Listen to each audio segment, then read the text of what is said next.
Hello students. Today we are going to discuss about the respiration in other animals and respiration in plants. So before starting we will discuss about a topic that is sneezing, a natural phenomena. We know that the air around us sometimes contains various types of unwanted particles such as smoke, dust, pollen grains, etc. And when we inhale air, the unwanted particles present in the air, they usually get trapped in the hair of the nasal cavity. However, sometimes these particles may get past the hair in the nasal cavity, and there they cause irritation in the lining of the nasal cavity, as a result of which we sneeze. Sneezing expels these unwanted foreign particles from the inhaled air, and a dust-free clean air enters our body. So, respiration in animals.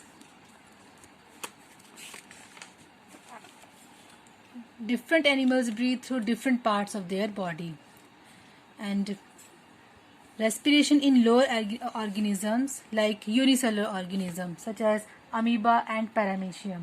It takes place, the exchange of gases takes place by a simple process that is called diffusion through the cell membrane. And respiration in insects like grasshoppers and cockroaches, they have a special respiratory system consisting of a network of thin tubes called trachea and spread into the whole body of the insect. And these air tubes have tiny openings called these spiracles on the sides of their body. And oxygen-rich air enters the body through the spiracles to tracheal tubes and diffuses into tissues, reaching each cell.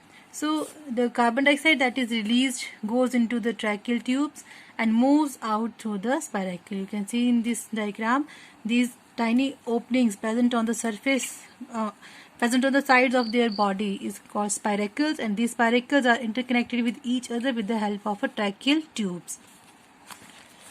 Respiration in earthworm. The exchange of gases in earthworm takes place through their moist skin. Breathing in frog.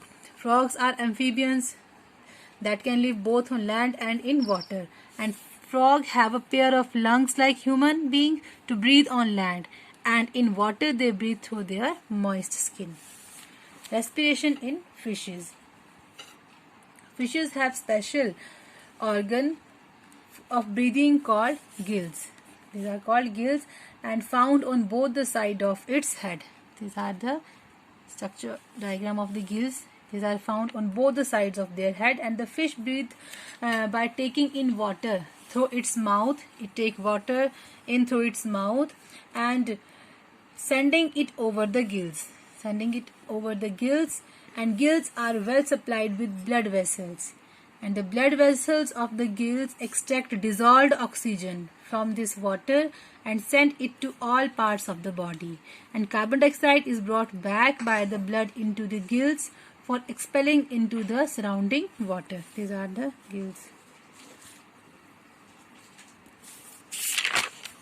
Respiration in plants. Like animal, plants also respire for their survival, and they get energy by the breakdown of the food they produce. And the plant get energy by the process of respiration, in which glucose, that is the food prepared by the plant, break down in the presence of oxygen to form carbon dioxide and water with the release of energy. And plant take in oxygen from air and give out carbon dioxide during respiration. And leaves, respiration generally takes place through leaves. We have already learned in chapter 1 that the leaves of the plants have tiny pores.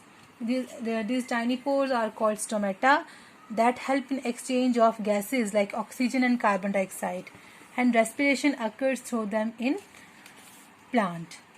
Roots are the other living cells of the plants that also need oxygen to generate energy.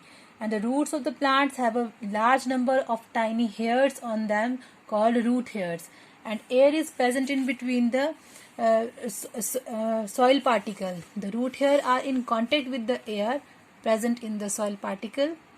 Oxygen from the air in soil particle diffuses into the root hairs and reaches all the cell of the root, where it is utilized in respiration and carbon dioxide produced during respiration goes out through the root hair by this process of diffusion. So, the stems of herbs have stomata for exchange of gases, but the hard and woody stem of big plants and trees, they have a lenticles for gases exchange. Now, what are lenticles? Lenticles is a tiny opening on the bark where the cells are loosely packed and have intercellular spaces allowing the exchange of gases.